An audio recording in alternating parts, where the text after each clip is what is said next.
I can now introduce Marsha Ramroop, who I'm told on the sheet, and I should know, is a cultural intelligence expert from Unheard Voice. Marsha, over to you. Thank you very much. Well, thank you very much indeed for having me. So, I'm going to talk to you about the CQ. Q means quotient, and CQ together is cultural intelligence. But before I do that, we're all sitting in this room, and I'm pretty sure everyone here works really hard on the elements of diversity and inclusion, whatever your area of expertise might be. And I'm actually genuinely curious to ask you and to hear your opinion as to how much society can change do you think you've seen? Have we seen much? Anyone? No. No? Anyone else? I think we have. My perspective is that we are living in a society that is much more fractured, much more vexatious, much angrier, much more rebellious. I'm not mentioning the B word, but that has caused, I think, much more division in society. Division. But in terms of bringing out a societal change in terms of diversity and inclusion, has it done, have you seen that? I think it may have had a negative impact. Going the other way? Interesting. So, why is that? We're working, I'm pretty sure everyone in this room is working their socks off. And it's not just us. There is a great network out there of people who are trying to make this change. So what's missing? And it may not surprise you that I'm going to suggest that any kind of seismic shift has come at great personal cost to certain people. One of the prominent revelations about the pay gap came when the BBC was forced to publish all salaries above £150,000 because of an element of the licence fee settlement. Samira Ahmed, you may know from the news team, she says, I can only describe the feeling of being kept in much lower pay than male colleagues doing the same jobs for years, as feeling as though bosses had naked pictures of you in their office and laughed every time they saw you. It is the humiliation and shame of feeling that they regarded you as second class because that's what the pay gap means. And do you recognise this woman? Yes, Carrie Gracie. And Carrie, after publicly holding the BBC to account over the pay gap, something she admits she was able to do because she had the profile that she did, by the way. She had to take 6 months off work just to figure out if she wanted to do that anymore. There was a time when she felt all she was doing was working and fighting the BBC. Crazy situation to be in. She was vilified by some of her own colleagues and faced a massive backlash at the time from those who said she only wanted the money. And she even had to go to Parliament to fight the case. Crazy, right? She said cultural time, she did win her case, by the way, but at great cost is the point that I'm making. She says cultural change takes time to help people think things through. It's an enormously difficult issue, not just for the BBC, but for employers all over the country and all over the world. Now, the government's own statistics around the ethnicity pay gap show that Indians are actually earning more than white people in the UK. But what the stats don't show is what proportion of these are self-employed. There's no breakdown by gender. So in terms of looking at systemic change, how can we manage a situation as a society when we don't even really know what we're trying to manage? In the 1960s, when there was a particular influx of East African Indians into the UK after the exodus from Uganda due to Idi Amin, the vast majority of East African Indians who came into this country struggled to be employed. They were highly professionalised, educated people, and they couldn't get jobs. So they started their own businesses, because that's what you do. You're clever, you're resourceful, you just get on with it. And so the vast majority of Indians in this country who are highly paid are men who are self-employed. And they are men. So we know equality's just not just about money though, is it? I mean, pay gap is just one really small part of this. It's about access, it's about perception, it's about freedom, it's about choice, all of which are not currently available in our society. So, back to that original question, what next? Carrie talks about cultural change, culture change. What is that? We bandy it around as a term when we talk about inclusion. We want to bring about a culture of inclusion. But what does that mean? What does that look like? I thought I'd wear the same blouse and top, so you knew who I was. So Denise asked me for a quote a couple of weeks ago, and this is how I responded. The ethnicity pay gap is just another symptom of the deep and divisive issue of discrimination. Exposing the issue and the causes of the issue is the key to implementing the process of change and calling out the process to it. Now, I would like to invite you to consider we are all fighting the symptoms with our work, not the disease. So let's call it out. What is the disease? What is the disease that causes discrimination? Anyone? Fear. Fear. Bias. Bias. Ignorance. Ignorance. Social conditioning. Social conditioning. What causes that social conditioning? The way we've been raised, the way we've been brought up, and that contributes to the way we look at different things. And what is that way? So for example, I just recently published a book, and some of the research on that book said that girls are raised to be, quiet, not speak up, and boys are raised to be brave. And similarly, I think minorities face the same issue: to put their head down, keep on working, work hard, be perfectionist, be very good in everything you do. And that's the way we've been brought up. So boys are okay, and not minorities are okay. The girls, yes. That's what my research said. Yeah. It might be a generalization, but Yeah. generally this is what it is. They said that up to the age of 13, girls are really confident. And then after that, the confidence starts dipping. That's because when the cultural norms come in, because people start saying... Cultural norms. Yes. Where do cultural norms come from? Who defines what cultural norms? Society? But we're part of society. We do. Parenting, traditions. The patriarchy. The patriarchy. The patriarchy. Anyone disagree with that? I do, after I've said it. History, it's a bit like history is written by the victors, isn't it? I think it's similar that the culture is defined by those with the most power and influence.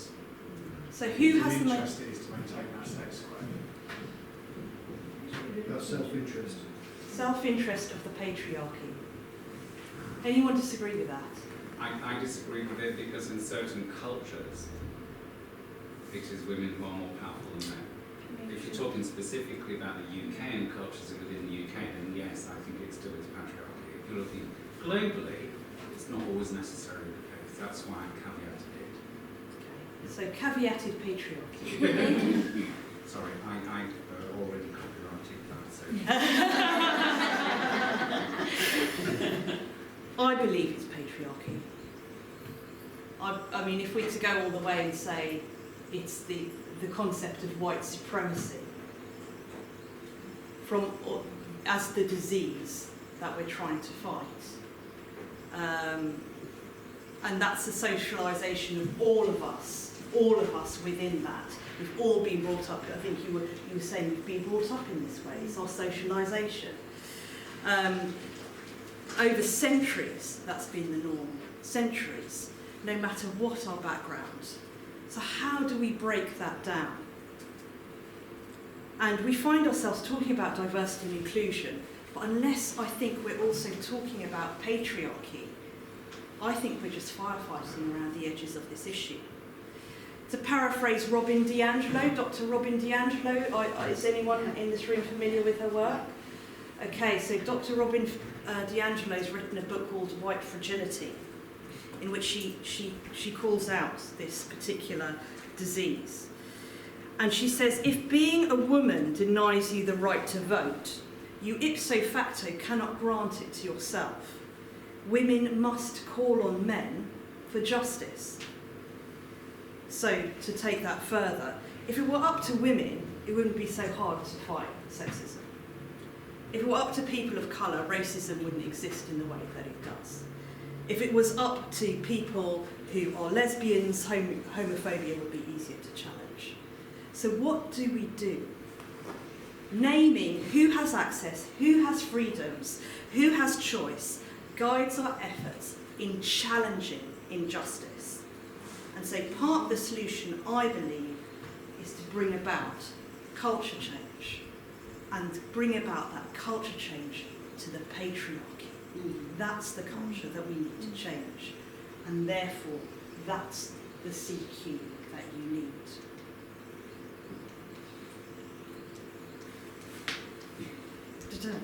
Not working. So what is CQ?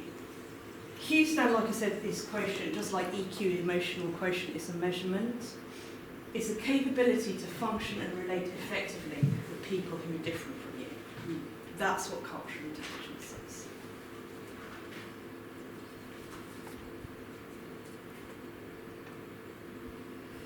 So from working across borders to bridging cultures at home, crossing organisational cultures and bridging generations, it matters, because otherwise all these sort of things that happen occur. We need cultural intelligence. So what is culture? You know, we talk about the patriarchy is the culture that needs to change. What is that culture? Shared pattern of values, beliefs, assumptions and behaviours that distinguish one group from another. Or, in this term, distinguish the patriarchy from everything else. The way we do things around here. The way that I like to talk about culture is what's acceptable and familiar. But of course, this is the crux of the matter. What's acceptable and familiar to me may not be acceptable and familiar to you. That doesn't mean what I'm doing is wrong, it's just a different perspective. Although the way that we're socialised is that different perspective is wrong.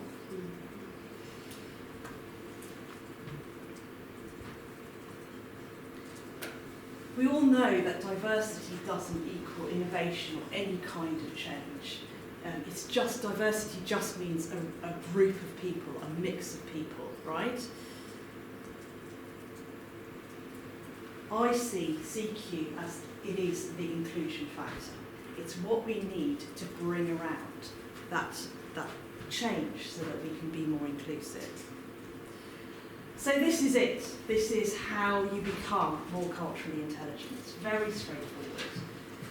First, you work on your CQ drive, your level of interest, your persistence, your confidence during working with other people, your motivation.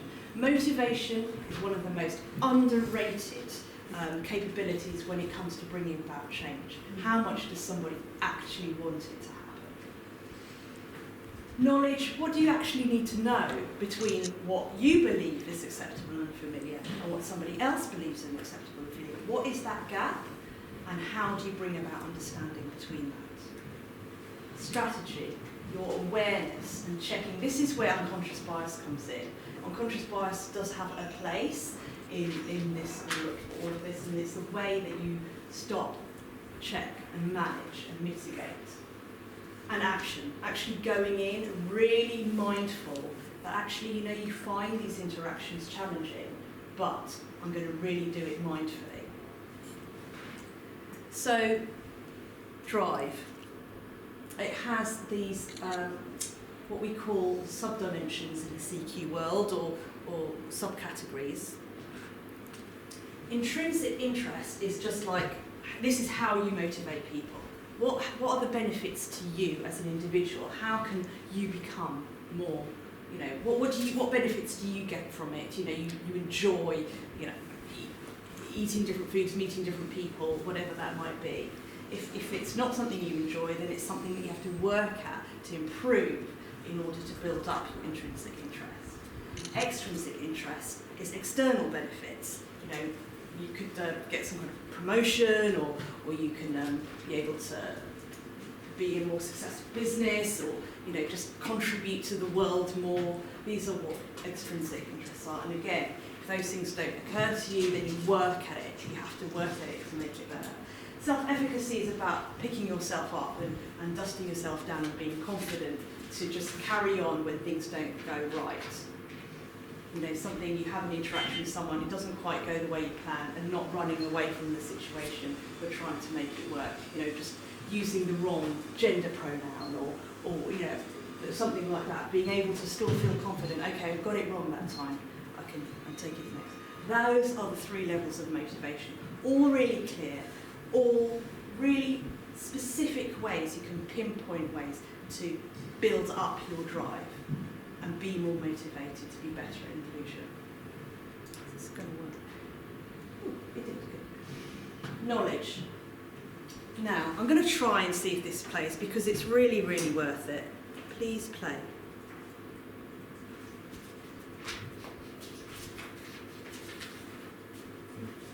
Will they hear it though? It's not, is it?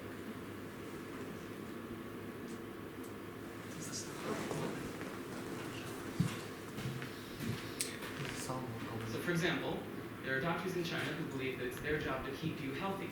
So any month you are healthy, you pay them. And when you're sick, you don't have to pay them because they failed at their job. Can you? No, it's not. These are turned up. Can you turn up anything on your stuff? Can you hear that? Is it clear enough? Okay. Oh, you can't see it though.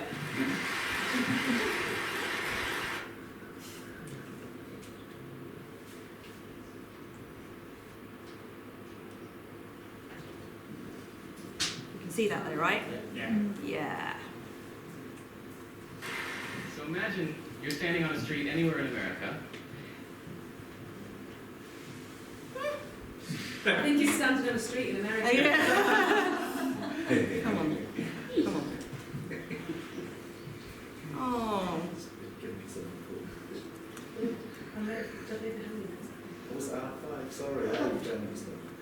Okay. Okay, this guy's going to go on to say that when you're standing on a street anywhere in America, the way that you know where you are is because the spaces in between the blocks have got names. But if you go, and then the way that the houses are numbered are sequential, and that makes sense, right? In Japan, the way that you know where you are is the spaces between the roads, the blocks have names.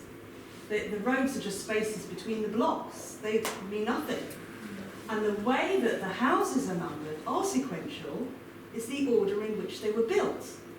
So 1, 2, 3, 4, 5. It makes perfect sense to them. And then you might have just heard the clip a bit earlier where he was saying in China, where with some doctors, you pay them when you're well because it's their job to keep you well. And you don't pay them when you're unwell. They earn money when you're feeling well. So the point is, whatever you think of as being true, the opposite may also be true. And that's where understanding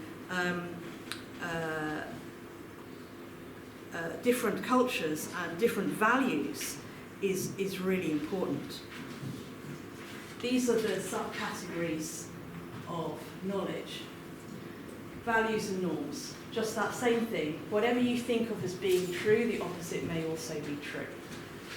Sociolinguistics is how much knowledge of other languages you might have. It really helps you to understand other people. They go there. Business systems, again, how people run their governments, the way that the background they've come from, again, forms how they think. It could be very different to the way that you think. And leadership styles vary hugely. You should enjoy this. British say, others here, British mean. With all due respect, others here, but if you're not necessarily British, he respects me. What do the British mean? And the Japanese man comes up to you and says, excuse me, what is the name of this block? Oh, go away! I wondered where he'd come from. I'm sorry, well, this is Oak Street, that's Elm Street. This is 26, that's 27. Well, I'm so glad you've come back to me, Ted, but there we go. So, I think you're wrong. Okay, how about, perhaps you would consider, she wants me to think about this. What do the British mean? Then order. Do it.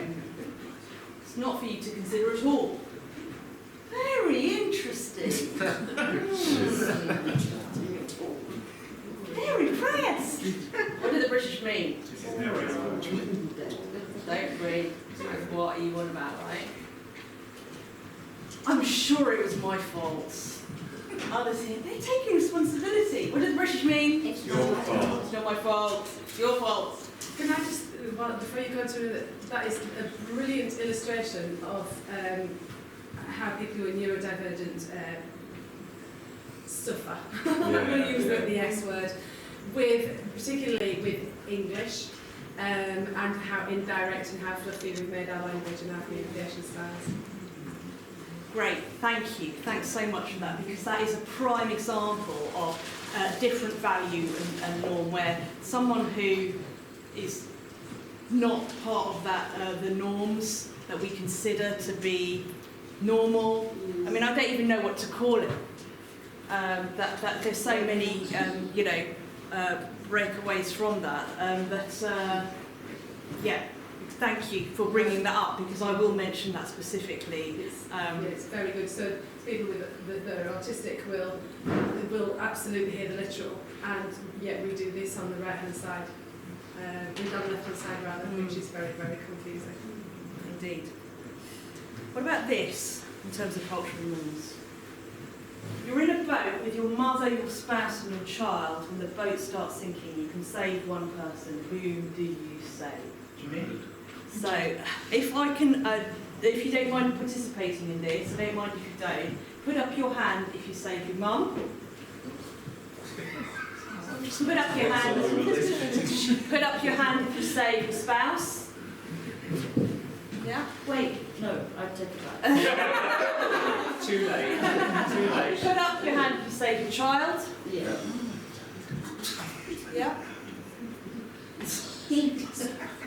Western society, 60% of people will save their child, 30% will save their spouse. In Arab and Middle Eastern societies, they say 80% save the mom. First time I heard this, I said, what? I said, that's wrong. I actually said, that's wrong.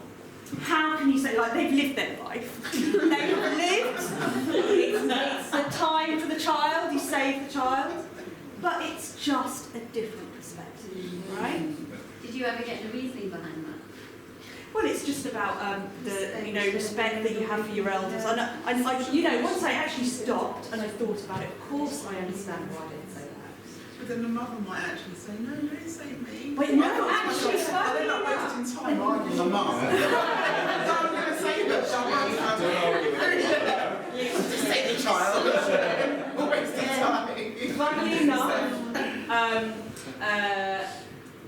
enough, when I said that in the room, they said, and actually, in those societies, the mum would expect to be saved as well. Yeah. So it's obviously completely purely hypothetical and ever in that situation. I guess it's just about value differences. And then when it comes to leadership, we all, you know, anyone who's done any kind of leadership courses, we talk about situational leadership where you might need to be more directive or more participative or whatever it might be in those situations, but it's just also true for different people where certain people of different backgrounds, you need to understand their background to be what kind of leadership they need. Strategy. Okay, this is a great video, so I'm really, really hoping this is going to work.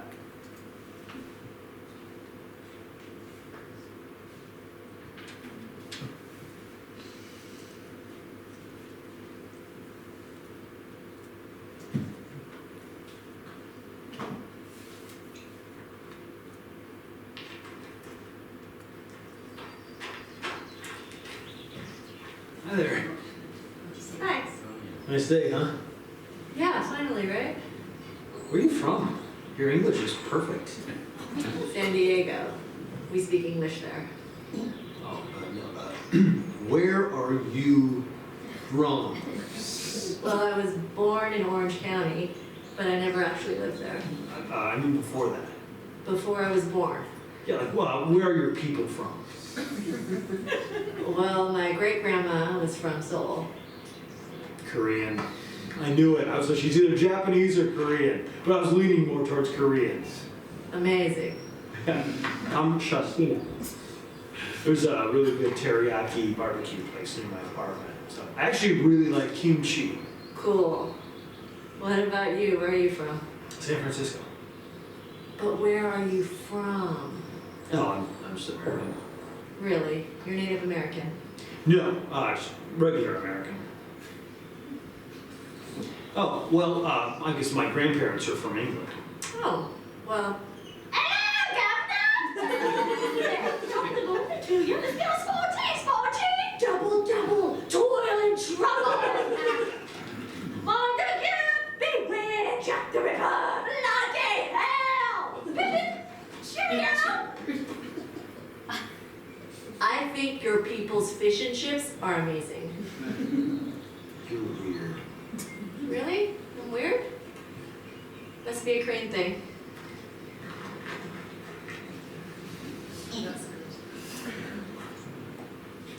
So what that very effectively demonstrates is that if you have the knowledge and you have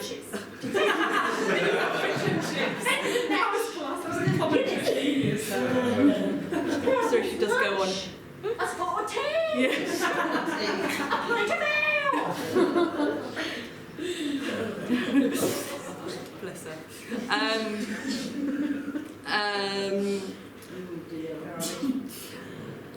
Yeah, so if you have the knowledge and you have the drive, but you don't have the strategy, then that's what you end up like. So you need to be really aware, check what you're doing, and use what your knowledge as sophisticated stereotyping rather than, oh, everyone who I come across like this is going to be like this.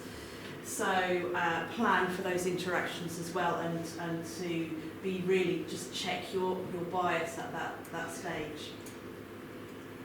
Shout out what you think when you see that picture. No, go. I wish you did. I wish you would. What? Can't park.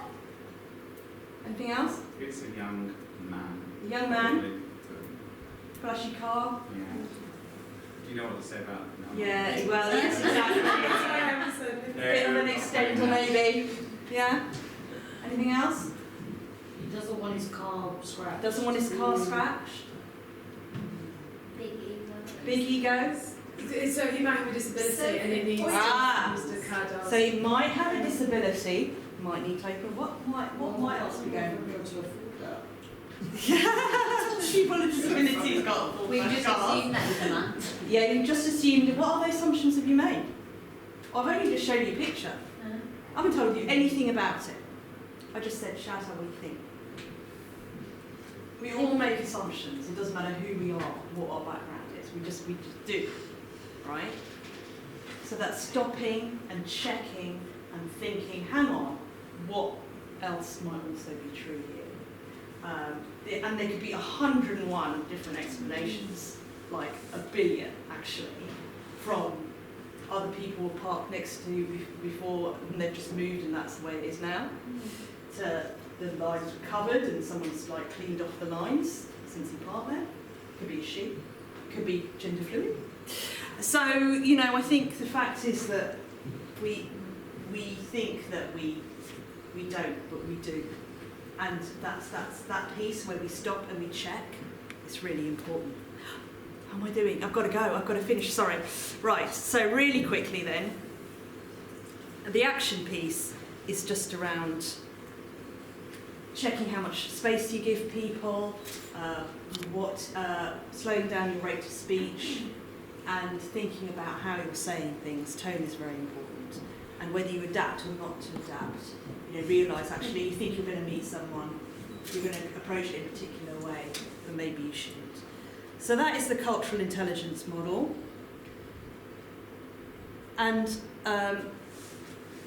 if we're taking on the fundamentals of the patriarchy, we're not blaming and shaming.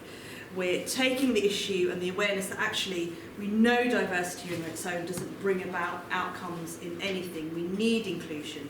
But how we do that effectively, cultural intelligence is the most academically robust, it's peer-reviewed way of moving people from awareness to action.